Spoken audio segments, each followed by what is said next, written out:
Man, oh man, oh man. Hey, look, have you noticed Jeff was out this week, man, on the Morning Woodward show? It's a vacation time for him. I think he was somewhere in Cancun. It's always something. No, real talk, real talk. Shout out Jeff Firefred. He's under the weather, recovering right now, and I wanted to make sure we gave him some well wishes as well. But I'm sure Rod is still going to get on you just a little bit. He tells me he actually appreciates that. He said it motivates him. He's recovering in the Maldives. He's not fooling anybody with where he is. He's on a deserted island by himself with people waving fans at him. That's all right. I got my buddy right here. You know what? You know what? This is the new Jeff right here. Bat Duck. Jeff is right here with us the whole show. He's right over your shoulder. He's looking right over your shoulder. Oh, I also got the future head coach of the Pistons. He's also looking over my. Here we go. No. Here we go. Already. Here we go. And look, man, with the new setup, my family thought that this mug right here was necessary. I'm not even gonna. I'll bring it into the camera. Oh my gosh.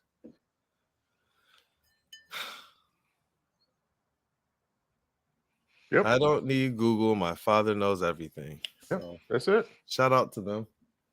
I think. But you know what? Let's get this thing going. We got those these end of the season media sessions, the exit interviews from the players, the coaches, at least Coach Casey and Troy Weaver. Mm-hmm. But we got to open up right with the legend. What up, though, people? It's your boy, Brandon Dent, a.k.a. Detroit Kool-Aid, and you're rocking with the Woodward Pistons podcast. As you might have already heard, Mr. Jeff Firefred has been out this week. Hey, if you can, hit him up on socials. Let him know you're thinking about him, definitely. And when he gets back on the Morning Woodward show, ask him how Cancun was. Is it Cancun or the Maldives? It's the Maldives. He's either in the Maldives or Turks and Caicos. Pick one. Pick one. It's getting better. but let's get this drum roll started properly. Hey, yo! Shout out to the legend, Detroit News Rod Beard. Brother, welcome, and how you doing this morning? Hey, this season is over. I am wonderful. I am absolutely wonderful. Man, look, man. I got what are those for? What are those for? It is that time of the year, that time of the season, man. Hey, Piston fans everywhere. It is optimism time. It's optimism season. I can't wait. We got the lottery ahead of us. We cannot drop below 5. Look, we got free agency ahead of us. In Troy Weaver, he was dropping hints about, what his offseason strategy might be. We got a lot of cap space. Cade Cunningham is on the way back. You had to. These are the vegetables on the season plate. You got to do it. It's good for you. But now you're getting to the steak, and then the dessert is like right after that. Dessert is like free agency in the draft. Oh man, oh man, oh man. But I do believe optimism was the key of the media sessions. The exit interviews that they had, the players, they had theirs a couple days ago on Monday. And Coach Casey and Troy Weaver, they had their interviews yesterday. And it was interesting. The overall feel of this thing was that they felt like they had a letdown almost, and that was kind of surprising to me because, the injuries, we expected some of the learning curves and things of that nature, but, Stewart, Isaiah Stewart, Cade Cunningham, and these guys, they were like, yeah, even Isaiah Stewart, he was like, I don't want to use injuries as an excuse. Those things might have been hindering us to a degree, but we got to be better next year. And that's what Cade Cunningham echoed too in his interview was next year is the year for us. Obviously, there's some fans. I read some of these comments that kind of, they get at that and get at that and get at that. They're starting to say, yeah. That's the current and the constant refrain from Detroit sports. But I got an opportunity yesterday to talk to Dwane Casey. And we're gonna get into that a little bit later as well. But Rod, I want to ask you first, just before we kind of get into the players, the coaches, Yep. and Troy, what's been your overall or your overwhelming takeaway with just the end of the season, the things that we've heard already, Casey, kind of moving into the front office, and anything that you've taken away, like kind of like your large takeaway from the exit interviews. Well, I think it's we said Casey was going to the front office, so it wasn't a surprise that he did that. It was probably more a surprise of the timing that I think we talked about this a few weeks ago. Is Casey going to get fired? No. We said that. Mm-hmm. Well, he moved into the front office, so it was just like a firing. No, it wasn't. Firing means you go to another team, you scratch out a $7 million check and say, "Hey, Dwane, it's been real, but go away." It's not that. He's going. If they didn't admire his sort of personality and his professionalism, then they would have just let him go. He's in the front office making bigger decisions than what goes on the court. So there were some people who were just kind of, yeah, see, you guys said he'd be here next year. Well, I mean, okay. Yeah, this is the same kind of pattern that they did with Stan Van Gundy with a year on the contract. If we know you're not the guy, if we know that's not the direction we want to go, then we're going to make a change. But it wasn't even that. They asked him what he wanted to do. They let him make the decision. And that's kind of the class organization that this is from that standpoint, is it wasn't, here's a check, hit the door. They knew they wanted him to be involved in some capacity, and they gave him the choice to do it now, or he can finish out his contract, but he just wasn't going to come back after that contract, is I think the agreement. So I think they did it the right way. I'm looking forward to seeing him in a new role and having an advisory role in that. But here's the only downside to it, or one of the only downsides to it, is now you're giving your young guys a new coach in the year that it's supposed to happen. You would want a new coach to come in maybe the year before it's supposed to happen. But with the injuries, we thought this year might be it might be the thing. And that was the same sort of thing the first year that Dwane came in, is that next year was supposed to be the year. Blake injured, just wasn't happening. This team has been snake bit by injuries for the past, however long you want to go back, is it's hurt a lot of, even back in the Reggie years when Reggie got hurt and had that ankle injury. Yeah, that was the first time. That was supposed to be the year that they really made a movement. And then when they got Blake, and you're like, Blake, Andre, Reggie, we got all of these guys, we can make some things happen. Still didn't happen. So you just need a year where you have some grace on the injury front. Even the Jennings run, the infamous Brandon Jennings 12-game streak. Right. So all of these things are things you can't avoid. It happens to other teams. It's not anything unusual, but you just have to have enough depth to be able to overcome it. And they don't. You can't overcome Cade being out for the year and still feel like you're going to make the playoffs. It's just not happening. No. And that's something that they stated just up front. I know Troy Weaver stated that as well. Like, hey, look, let's make no mistake about it. Missing Cade is missing a lot. And I'm going to just bring this up now. I was looking at Bobby Marks from ESPN, his off-season guide, and he kind of stated it. He said missing Cade Cunningham is missing a lot for the Detroit Pistons. He said he's star quality. Certain things that we've gotten on this show, and because he hasn't put it out there, longevity wise, the injury questions and things of that nature, people are a little afraid to use the star, to describe Cade Cunningham. But what he does on the court when he's playing, man, he's a star, and you can see the impact even from the gravity. And I think that a lot of people have underestimated just how much they lost. And you know what he continued to bring up? He said if you would have asked him last year, if there was one team that didn't make the playoffs who he thought was, based on the last 20 games of the season, he said it would have been the Detroit Pistons. Now, Rod, we've been sitting here saying that Cade Cunningham made a difference to winning. This is, this is one of ESPN's top guys as it relates to looking at the NBA, and he's keying in on the Detroit Pistons because of the fact that they can really get busy this offseason, and they do have a lot of hope. He did say that the injury shuttered a lot of things, but that end of the season stretch, spurred on by Cade Cunningham and what he was able to do, putting up kind of insane stats as a rookie, he said that mattered, and he did have them as a team that he thought was going to take that leap forward to compete for the play-in. Mm-hmm. And so he, going into next year, he even stated too, they have to get healthy. This is going to be obviously now a question, like you stated. It's kind of been something now, irregardless of the GM, irregardless of the regimes, that has just continued to stall their attempts. Before it was win now attempts. Right now, I don't think that they're stalled.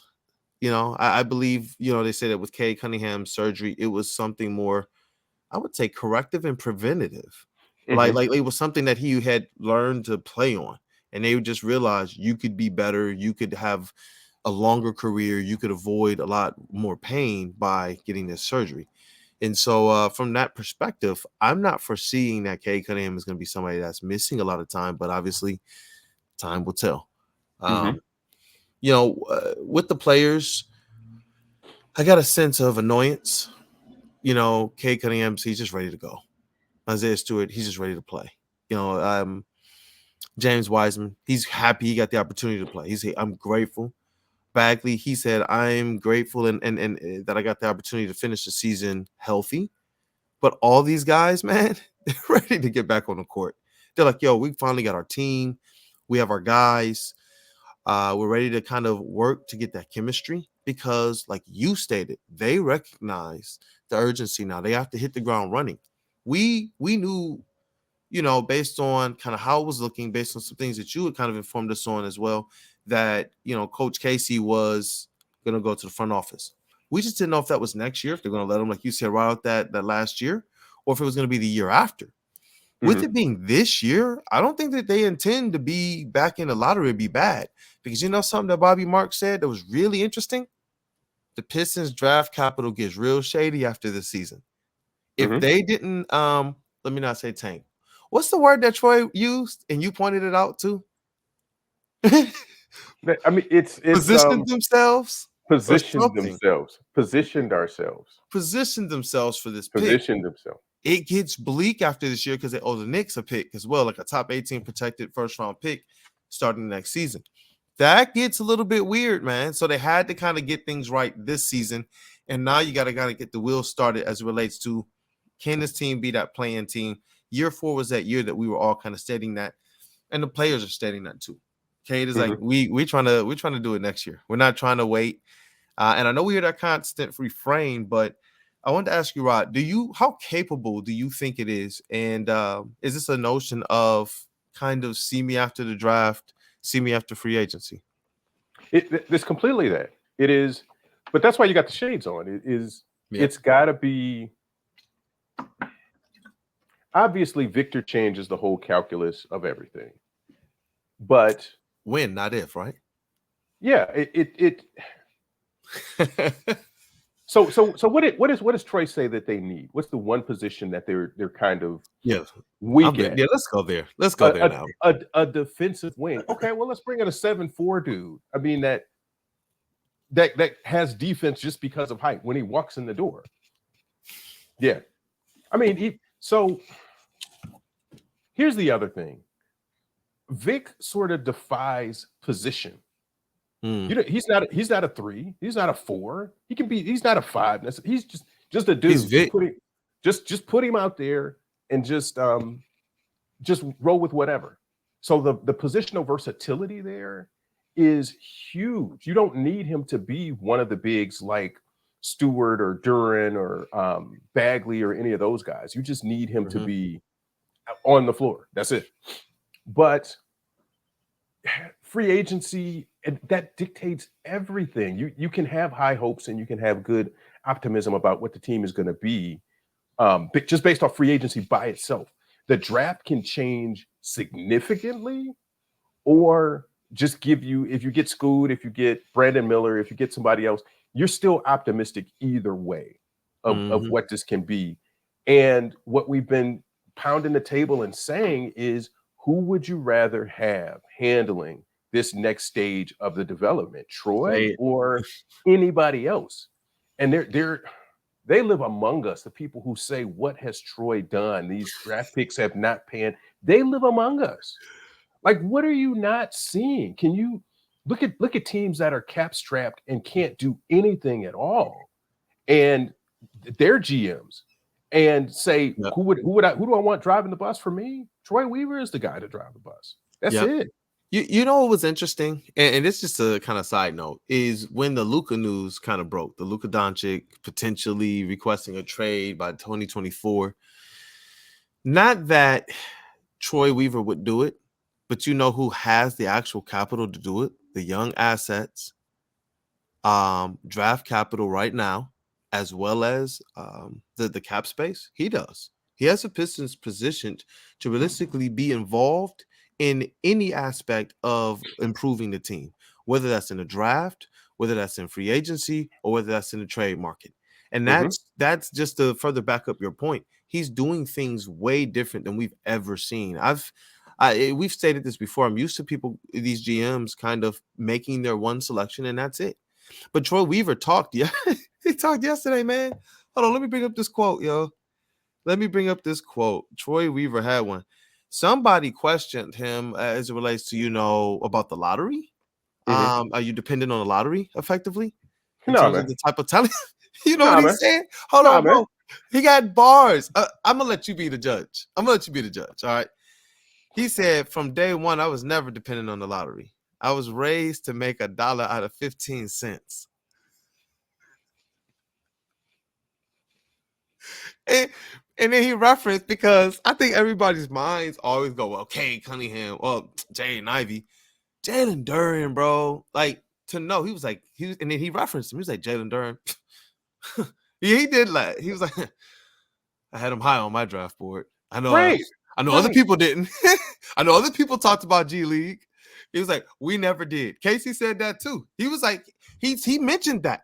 He said he talked to Casey about him, and that other people around the league were saying that Duren was going to have to go down to the G League. We don't know what he kind of is. Bobby Marks said the same thing, that this was the word. He said Casey told him that boy's not going down there. He's staying here the whole year. I was like, yeah. Like they knew from the start, because I was wondering, they showed the selection or the trade and in the room, and they were like, yeah. And then Casey's in an interview like Sean Kemp, and we were all like, hey, all right. Now we're like, yeah, Sean Kemp, like baby Dwight. Like it's been, oh my goodness. Hey, the shades are on, Rod. The shades are on. But so even in this draft, where at 31 you might be able to grab somebody decent, but even if it drops down to the difference between, I talked to somebody about the difference in the draft. Mm-hmm. And if the Pistons are somewhere in the top 5, obviously there's a difference between one, but the person said 2 and 3 are kind of together, kind of close. And then 4 and 5 are kind of close. And I said, well, what's the bigger gap between 1 and 2 or 3 and 4? And he said, I mean, obviously it's 1 and 2, but there's a nice little gap between 3 and 4 also. So if you have 2 and 3 are kind of similar, 4 and 5 are kind of similar, who do you want making that decision? It's Troy Weaver. You have Dwane understands what the strengths and weaknesses of this current roster are and can kind of make it fit all together. You've got, I don't have anything to say. I mean, it's to me, it's certain. It's the same stuff we've been saying over and over and over all year. Don't take anything from the last couple of weeks. If somebody wants to come out and tell me that they learned a lot from Killian Hayes in this last couple of weeks, all right, fine. You're gonna tell me you learned something from Ivy? I can listen to that. But well, we knew this dude was a bum. Oh, from the last part of the year, that's what you're taking from this. So going into free agency, all of those, and going into the draft, you know kind of what you need. You can draft for need. If you know you need a defensive wing, you can do that. Yep. You don't need necessarily a scorer, assuming you don't get Vic. You don't need a scorer. You have enough scorers. You need a guy who's going to play some defense. You need a guy who kind of fits the mold of what everything else is going on. Yep. Other thing I wanted to point out, and somebody pointed this out to me this week, is Cade had a shin surgery. You know who else had a shin surgery and came back looking like new money? Ooh. Tim Hardaway Jr. Same sort of surgery. Oh, he still had his bounce too. Still had his bounce. Still, but he is what he is. Cade didn't have that same bounce, but it's just showing, hey, this he came back better. This was in 2019 that Tim Hardaway Jr. had the surgery, and he came back feeling really good, and he had a good year in 2019. So people are wondering about the surgery and whether it's going to be a big deal for Cade. It's going to be a huge deal for Cade because has Hardaway been injured since then? Not that I can remember. So it's not this residual, you were injured, you're going to be residually injured, blah, blah. It's not going to be that. I think Hardaway is a good example and a benchmark for what Cade can be coming out of this. I'm glad you said that because Cade actually talked about that. He said, just to give people like an update, at this stage in his rehab, he can actually put full weight. He's doing full weight running now, which is huge, which means he will be able to very soon practice with the team kind of up and down the court. He will be able to at least be out there going through sets and things of that nature. And he spoke to just how much he's been able to learn from the sideline, not just about the game, but about his teammates, especially Jaden Ivey. He said he's learned a lot about him on the court, but he loves what he's learned about Jaden Ivey off the court. He said, as a person, the type of person Jaden Ivey is, Kay said, I always knew it was going to work, but when I learned who he was as a person, it made me want to make this work. He was like I get the sense that Cade Cunningham wants to win with Jaden Ivey. And I believe it was Mike Curtis. Shout out Mike. Shout out Mike. Shout out Mike, man. That's my guy. That's my guy, man. A good guy on the beat. I'm glad that he's out there. Shout out Detroit News.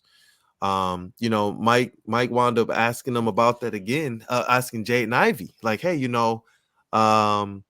Cade said this about you. And you can see the wheels spinning in Jaden Ivey's head. And he was just like, nah, man, he's a good person. Like, I want to play with him. And I'm just like, yo, these are our guys. Because we talked about this. We said that Weaver, he had a perspective in OKC with that original big four of Harden, Ibaka, Durant, and who am I forgetting here? Russ. And Russ. Yeah, yep. And that effectively they didn't know how to kind of get this hierarchy together. They didn't know how to kind of mix. Weaver, he has these guys more in this family atmosphere, and he said something that I thought was kind of funny, and some of the players said it too, and Casey said it too. There is no 1 or 2 or 3 or 4 or 5. All of these guys are the same. We look at these guys as the same. Like Troy said, if we can have 5 guards that all are running out there creating, I want that out there on the court. And so I just think that is more healthy as it relates to your team, because people know in the door, you're here to contribute to a championship. You're not, look, they're going to put you in a position to showcase and to make sure that you can have your value up. Because that's something that Casey speaks to all the time. Hey, it's a business. You're not just playing for here, but also potentially your next job. But the types of guys he has, and these guys, we have to see it work. We have to see it work. We still have to wait to see this kind of play itself out. But at least as it relates to the Shades being on, the optimism is that they're saying they can't wait to make it work, and that this is their desire. The guy that we know Cade Cunningham to be, I don't think we're going to see any problems, especially in the first quarter of games. That's kind of the way he plays, is kind of bouncing it off to other people. He plays a little bit more to playmate. Now, I know at the beginning of third quarters and the end of fourth quarters is where Cade Cunningham has traditionally gotten busy. And that's what stabilized things in the second half of his rookie season, where they didn't get blown out. They were much more competitive. They were winning some games, went from 200 to 400%. But we have to see what happens there, because Ivy was starting to show to be a little bit proficient too. But there's one key difference here that I was noticing. man, Cade Cunningham attracts a way different gravity than anybody else on this squad. Absolutely. I as good as Ivy has been, like it's not even a shade to him. Sometimes I'm thinking, y'all better go out there and guard him.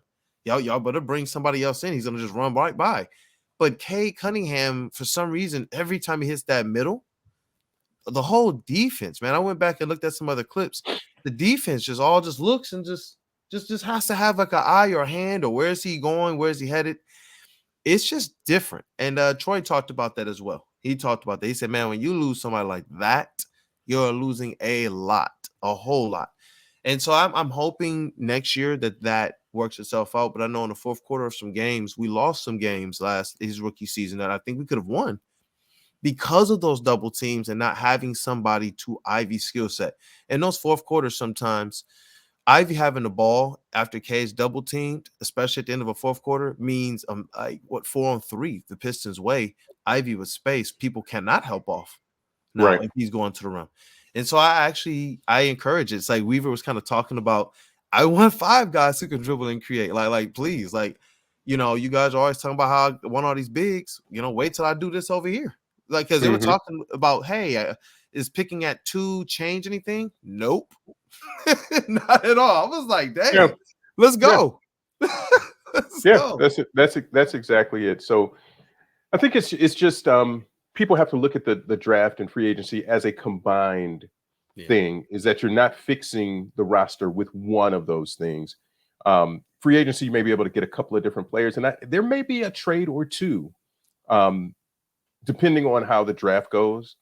But I think it's important to look at this as a holistic sort of, they're together. It's not just one or the other. The draft has to solve this, and free agency has to solve that.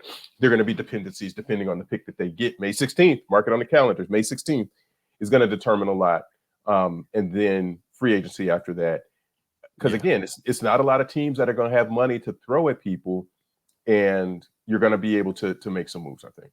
Yep. And I'm interested to see what teams that don't have money covet some type of a free agent or somebody who's coming available on the trade market. Because if someone like a Luka Doncic is available, it might not be the Pistons that get him, but the Pistons might be one of those teams that can make it available for another squad that wants it. Like the Knicks wanted Jalen Brunson. They coveted Jalen Brunson to the point that Troy Weaver was able to go and say, for a mere first-round pick, a future 2025 pick, man, from the Milwaukee Bucks, which is probably going to be trash. You know what I mean? It's at the end of the first round, please give me 6 players, and those 6 players include Jalen Duren and Alec Burks. Man. Full stop right there. Just end it. It doesn't even matter who else is there at that point. I'm getting Jalen Duren out of it. Okay, cool. All right, optimism shades are on. Sign me up. Put me down for that. But here's the thing to remember. They will tell you that Troy Weaver is a trash GM because this team hasn't won very much in his tenure. I'm glad you brought that up. Ooh, great segue. Listen, he did you see the video of him coming in into the end of Casey's press conference? Is this more class you're going to talk about, and more kind of this is why this dude is good?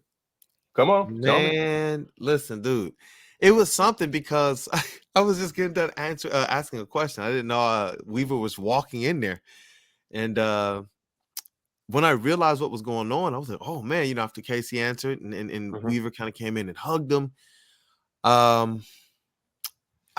Goodness gracious, dude! It was something different because you could tell like Weaver's eyes looked like that man was probably crying, and hugged him, and he just stopped the room. And just said, no, I just want to make sure you guys understand something. And it was almost as if he just wanted to make sure people understood this isn't some demotion. This isn't some firing. This isn't some, he said, we're not hiring a new coach for a new voice. Casey was pushing forth the voice we wanted. And he's going to continue to set this foundation in this organization. And he thanked them for it. And he said this. He said to the media, thank you to you all who have, covered this man with respect because he's been doing what we've asked him to do. He's been taking, quote unquote, the bullets we've asked him to take from the ownership on down because it is a rebuild. He said, for the sake of the restore, this is what Casey's been doing. Why? how many people are keyed into the fact that the Pistons draft capital gets a little shaky in the future after the season? Some people aren't thinking about the fact that they have to in a transform the draft right now, like right now, they got to get a top 5 pick. They got to get a top 3 pick. They had to do everything in their power to make sure they were in that position. Bro, I got to make sure I credit Sean Murphy because he's the first person who kind of like put this philosophy out there. And shout out Sean Murphy from Half Court that Casey sacrificed the latter end of his coaching career to help the Pistons foundationally set their future. And people aren't going to give him credit for that. And then this is the Twitter reaction that I get is Casey's a horrible coach. Casey needs to go. Casey's a cancer. Casey's whatever. And I'm like, bro, do you understand what this man came here to do?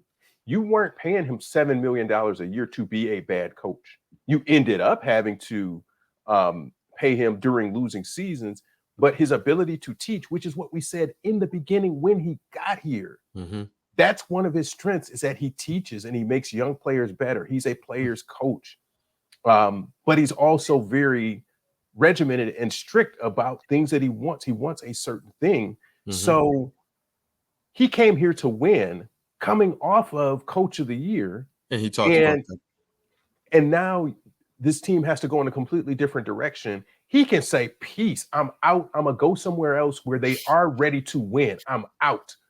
And he's a prideful man as well. He could have gone to any other opening and said, I'm going where they're trying to win because I really want to win a championship for me, for my resume.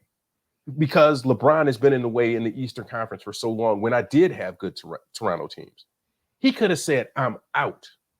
I'm chasing a ring just like everybody else does.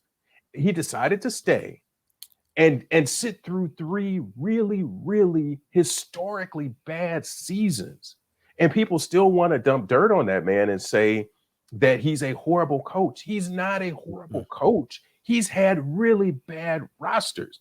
Was Steve Kerr a horrible coach when Steph got hurt and Clay got hurt and they were in the lottery and got who? James Wiseman? Bro, they still have more talent than Casey has had. Was Steve Kerr a bad coach during that time? No. So you can't measure Casey and you can't measure Troy Weaver by this team's record. It's circumstantial. As soon as you tell me Weaver's a bad GM because of the record, or Casey's a bad GM because of, or Casey's a bad coach because of the record, you tell me you don't know basketball. That's exactly what you tell me when you say that. Yeah, and that's effectively what Troy Weaver said yesterday, and they effectively, spoke on behalf of Goris and some statements that he's released before too. That this was effectively about getting the nucleus, the foundation. You get your Cade, you get your Ivy, you get your Duren, and before next season what they are. These guys, we didn't have to know what Duren was this year. A lot of people had a lot of questions about him. A lot of people had a lot of questions about Ivy. Not only did they answer the questions, but they are doing things we didn't know that they could do. That is what Casey's job was, and also to have a culture, a foundation. All these guys said, Casey's helped us be men in NBA. Casey, Coach Casey has helped us, Cade talked about it. He said, I'm going to miss his voice. Like, I'm going to miss him. Troy Weaver said Casey was the one that made him feel comfortable. That it was his family that really was kind of hospitable to Weaver and really being family to them here and making his basically his start in Detroit very, very welcome. And it kind of brought something to mind because he said when Troy Weaver was hired, and this is Casey speaking at the media at the exit interviews, he stated that he had a long conversation with Tom Goris. And Tom Goris said, yo, I like who you stand for effectively. And, effectively, these GMs can make their own head coaching hires. But I like what you stand for as it relates to the foundation we could have, like who you are as an individual and who you are as a coach, who you are as a talent evaluator, and who you are as a player developer is vital to what we believe to be this. And they asked Casey to make this commitment to the restoration, to the rebuild, even if he's not as coach. And he made that commitment, not just to that, but I was able to ask him about his commitment to the city of Detroit that he also made in the beginning. And he said, yes.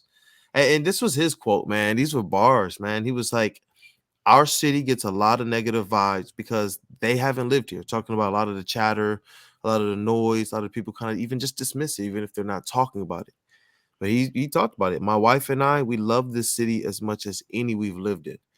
And so I think people got to understand he's not just making this commitment to the team. He didn't just make it to, the organization.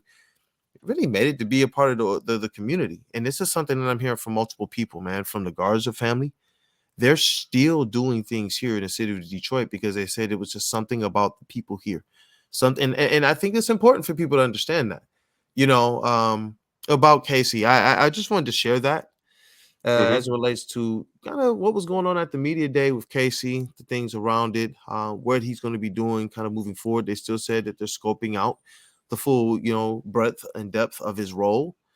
But it's going to be somewhere along the lines of player development, still helping these guys and being an ear, still being somebody that Troy Weaver can lean on as well. And so I'm actually very, very, very comfortable with this move. And I believe that it's not going to interfere with the next coach. Casey said that. I'm not interfering with the next coach. Like, we're here to support each other and to help this organization win. And so let's call it special advisor to the general manager or special advisor to whatever. It doesn't matter. Just as long as he's in the building, he understands what the assignment is. And I think that's it. That's all I got for you. I mean, I can't deal with the people who want to judge and call Weaver or Casey or any of those guys. Yeah, they've had 3 bad seasons. The record shows. Well, the record before and the record in Toronto. And by all right, Casey, you give Casey Kawhi and give him the situation with LeBron out, he wins a championship in Toronto. That next year, he wins a championship with. So it's a lot circumstantial, and people want to say, well, Casey was the problem in Toronto. Casey was not the problem in Toronto. For real, let's be for real. Let's be for real. Toronto wins that championship because they get Kawhi, because LeBron is out. Let's for real. It was like it wasn't even like they just got a good player. You know what I mean? It was Kawhi. It was like these polars. Like, LeBron is gone and Kawhi. It's like collision of 2 planets. And it's peak Kawhi. It's not okay. It's not okay Kawhi. It's like peak Kawhi. Add him to anybody's roster, and you're gonna be all right. Pistons are going to the playoffs. Wait, did they that year? What year was that? I think they might have made it the year before. But one more thing that I wanted to touch on here. We got to talk about the coaching search. Weaver was cracking me up yesterday, man, because we talk about his stoic nature. We talk about just kind of that G in him. And people want to, they ask him the questions. And I get it, because we want to know, hey, you're going to wait till after the draft for a coach or not? Do you think are you going to wait for a coach that matters where you land in the draft? And Doug Weaver was like, what? No. Hold on. His face, man. He was like, what? If a coach got to wait for this draft pick and he don't know what we're about, he doesn't know what I'm about. Right, no. That ain't it. This ain't it. This ain't even it. I was like, man, I hired a coach when I hired a coach. And it was funny, man. And, they talked about the qualities and the principles they want. And, some of the same things they've talked about with Casey in the past. But it was funny to me. But obviously we've seen all of these, these betting lines coming out. And Charles Lee, the Milwaukee Bucks assistant, continues to be a name at the top of a lot of these lists. And shout out to Steve of Resball Pod. He does a lot of draft work with us. And I'm going to have him on one of these soon, man. He's actually a teacher down at Arizona State.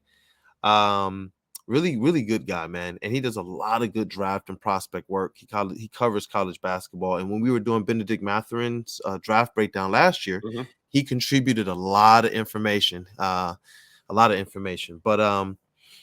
he gave me some information on Charles Lee and some of these other coaching candidates as well, just to kind of get into their history. And one of the interesting things on Lee is that I really, really like is if Cade can learn a lot from year 1 to year 2 about the NBA and how to prepare and how to be and how much he has to push, how much more does your coach know how to push a team when he's been through a championship winning run?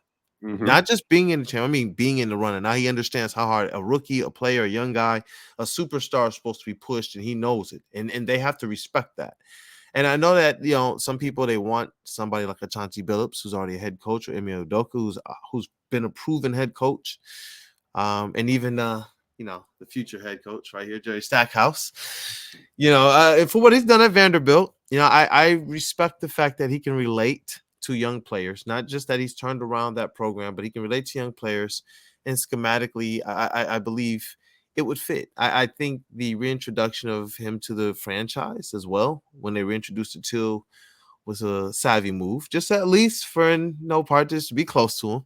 Yeah. Paying some homage. But I don't know, man. These are some of the names we're hearing. I didn't know if there was any name that stuck out to you, or what qualities did you like about some of these coaches? No, I think it's a coach that brings a resume, and I like Charles Lee being in Milwaukee, and what you mentioned of having a championship sort of pedigree, and understanding what it's like to play with a Giannis, and how do you manage with a Chris Middleton, and you've got multiple options. How do you make all of that stuff kind of come together? I think that's an important. That's an important skill to bring. Is that none of those guys have egos. They're all just kind of, we're here to get the work done. And that's what I imagine this Pistons roster to be when they get there. Is Giannis is kind of unassuming, the same way that Cade is kind of unassuming. And then the rest of those guys kind of come together and just say, hey, we're here to punch the clock and do what we need to do. And we can get to a championship. And so I think Ivy's going to be the same way. I think Stewart, Duren, they're just going to be, we're not attention hounds. We just come in and do what we need to do to win this championship, or to make the playoffs, or whatever the case ends up being. But yeah, I think that's somebody like that and has that background will be a good addition if you can do it. But I also get the idea of a former player and what that brings to the table, and how you have to dig down. You can see what Darvin Ham is doing with the Lakers right now, and the injuries and stuff that they're going through. But some of that ability to relate to players and understand when to push and when to pull back a little bit, I think that's going to be important too. So any of those guys, the Ime Udoka stuff is, you just got to dig into that. The success is certainly not questioned, but when you look at Troy Weaver, you don't want any kind of sniff or hint of anything negative. And if they look into the Udoka stuff and there's something that's there that they don't like, they'll cross him off the list immediately. Right. But even the fact that his name is coming up kind of signals that there might be something there. I was surprised that that's a name that ended up on the list, the initial list that people were talking about. So we'll see. I think there's a lot more time to look into this.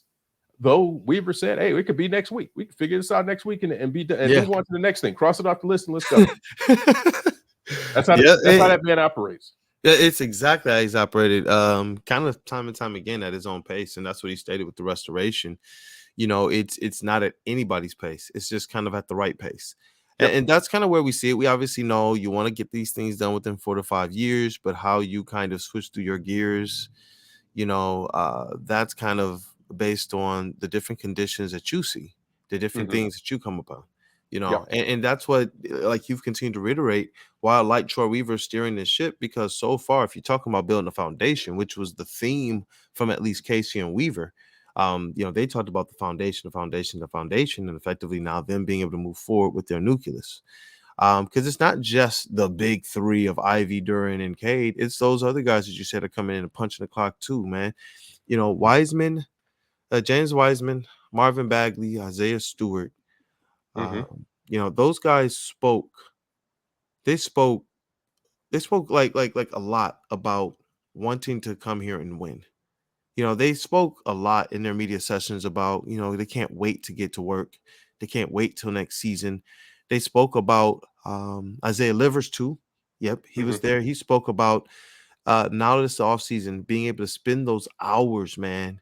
Hours, he said, keying in on all of the weaknesses. And not just that, finding ways that they can key in on being the strengths that the team believes that they can be as well.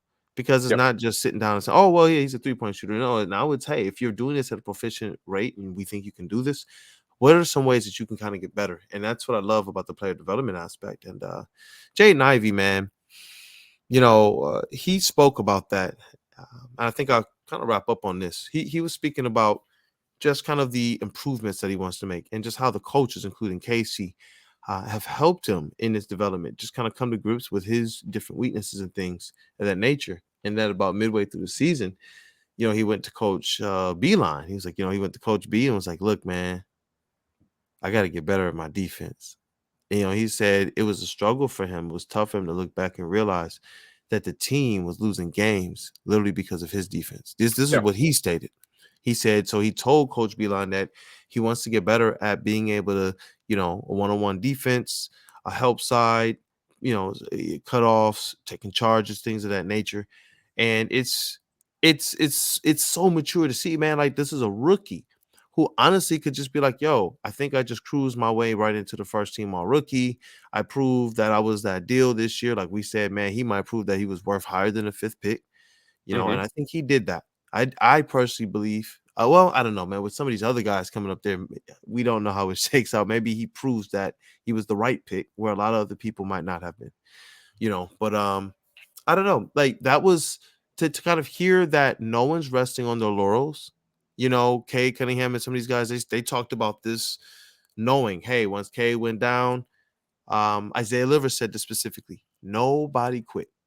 Yep. Nobody mailed it in. Nobody phoned it home. The assignment changed, but they didn't change their approach to what they were doing. Yep. And that's kind of what speaks to me. If I thought that this was a squad that was just kind of going through the motions, and I know there's been teams that you've probably covered and others have covered that you might get a sense of that. I know Vince Ellis talked about certain squads, Vinny Goodwill and others, where sometimes, they're trying, but hey, is that full on passion there? You know what I mean? And this squad, I sense it, man. I sense that they want to be good. I sense they want to be great. They were at least saying all the right things, enough for me to put on these shades for the whole episode. Definitely, man. It was a good time. It was a good time at these media sessions, and I believe that they said the right things. Casey, he was asked, I guess, one more tidbit about the job that he did. Is there things he thought he could do better? He said, I'm not perfect. Of course, there's things I could have done better. There's a lot of things I could have done better. He didn't get into, a whole lot of specifics. He did state that, they tried to relate a lot, about what he wanted to the players in terms of defense. And that defense was a lot that they worked on. And so I can understand how when K goes down, you lose a lot on offense, especially when you're trying to rebuild your foundation. Yep. But yeah, it was kind of cool to kind of hear him just be vulnerable for a minute, and say, yeah, no, I wasn't perfect here. There were some things he said, rotationally, schematically, that, he looks back on and realizes he could have done differently. But he said he honestly wants to take some time to digest that rather than just jumping right in and just giving an answer. So yeah. Was there any other takeaways or last words from you? No, we got time to chew on this all off season. So there's always little things that we can refer back to. But yeah, it went the way I thought it would go, and it kind of went the way I thought it would go. Yeah, it did, and with class too. Yeah, I appreciate the Pistons organization is trying to put forth some aspect of class.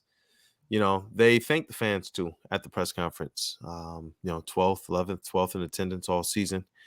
A lot of fans that were there that I got to talk to in the concourse, got to do a lot of fan interaction with, and I will be doing a lot more next season. They all stated that they believe in the direction of this team. They believe in the foundation of the team. They believe in Kay Cunningham and Jay and Ivy. And everybody is starting to quickly say they love Jalen Duren. You saw him make waves. You saw he showed up to the press conferences, looking like I think everybody was saying "Fear the Fro Part 2." And it was funny in the media room. Everyone was asking, like, shout out to Jennifer Hammond. She shouted out "Fear the Fro 2.0" to Jalen Duren. He was like, "Oh, kind of like sure," like on the way out. And like, so the next day we were back there for the coaches, and we're like, yo, does anyone think he knows what that means? And James Edwards was like, no, he can't. And so Cletus came in, the head of PR now, and it was like, Cletus, does he know? He was like, no, he doesn't. I'm absolutely sure he has no idea what fear to throw is. I'm sure he knows now because internet absolutely lit up. Did you see the picture of him, man? Yeah, no. I was like, wait, who is that? We get a new dude and already? Is this another 10 day that I missed out on? And it was like, oh, okay, I see what they're doing. Man, that's what I'm saying. I like what this. I like where this team's head is at, man. I like what they're trying to do, and they did state that there's a chip on their shoulder. Remember how we said, you know what? It seems like they're going to manufacture some chips on this guy's shoulder. The 04 Pistons, they had chips on their shoulders prior from being dissed as younger players, at least in their own heads. As we were talking about this all season, I'm like, yo, it feels like they're going to manufacture some chips, man. These guys are mad. And that's what they said. Like, Kay said, man, I got a chip on my shoulder for a couple of reasons. I'm just like, yeah, don't like losing. Don't like losing. Nope, none of them do. None of them do. Ivy's like, dog, I can't do this. Like, it's like Ivy wears all his emotions in those press conferences. Sometimes I'm like, man, yo, we can do a whole. He's like, this ain't it. No, this losing ain't it. Nope. Hey, man, yeah, I think that's a lot of information. I wanted to make sure we gave this one some time. It was a lot to kind of go through, and I know the road ahead is more like looking at the options in the draft, especially when we figure out where we're going to be. We're going to get into breaking down players soon. And Jeff has said, let's find some time so we can get the trio back together. So, yeah, absolutely. Let's do that. Thank you as always for the time, man. Let me get this outro going here. Hey, look, y'all, for Jeff Freddy, like I said, at him at Jeff Freddy. Let him know you're thinking about him and whatnot. Tell him, hey, get well soon. And we can't wait till he's back as well. And we can hear those beautiful pipes on the airways and on social media again. But I'm not gonna give him too much love because he's in the Maldives right now, recovering. It's the Jeff of it all. I just have my Batman mug. But look. My name is Brandon Dent, a.k.a. Detroit Kool-Aid, and you've been rocking out with the Woodward Pistons podcast, and I need you guys to do this drum roll with me right now, man, for the legend. Hey, yo! Shout out to the legend, Detroit News, Rod Beard. Brother, as always, thank you. Anytime, bro. All right. All right, we'll see you next time.